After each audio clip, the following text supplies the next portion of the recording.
यानंतर पुढची बातमी बघूयात। सध्या विधानसभा निवडणुकांचे वारे वाहत आहेत। एकीकडे विधानसभेच्या जागा वाटपाची चर्चा सुरू असतानाच महाविकास आघाडीमध्ये मुख्यमंत्री पदाच्या चेहऱ्यावरून दावे प्रतिदावे आणि खडाजंगी सुरू आहे। अशातच नाशकात रोहित पवारांच्या समर्थनार्थ बॅनर झळकतायत। नाशिकमध्ये राष्ट्रवादी काँग्रेसचे नेते रोहित पवारांचे भावी मुख्यमंत्री असे बॅनर झळकतायत। रोहित पवारांच्या वाढदिवसानिमित्ताने हे बॅनर लावण्यात आलेत। भावी मुख्यमंत्री खरा वादा रोहित दादा असा मजकूर त्यावरती लिहिण्यात आलाय। नाशकातील बिटको सिग्नल परिसरात रोहित पवारांचे हे बॅनर झळकतायत। नुकतेच शरद पवारांनी एक महत्त्वपूर्ण विधान केलं होतं।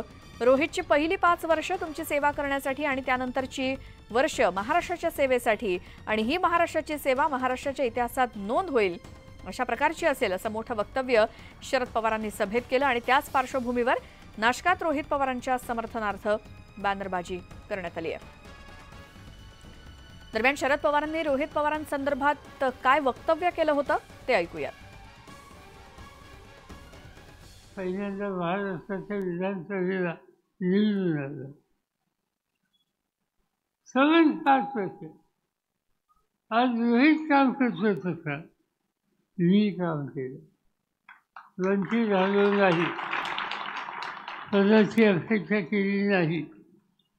रोहितने सुद्धा कधी पदाची अपेक्षा आम्हाला लोकांच्याकडे पक्षाकडे केली नाही।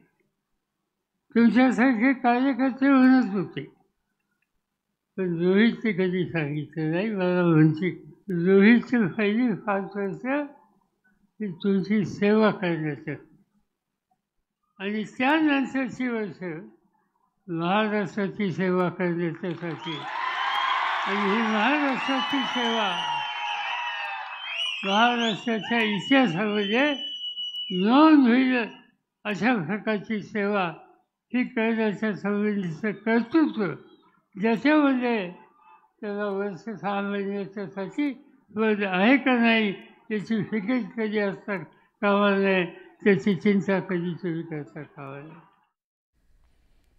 इंदापूर विधानसभा मतदार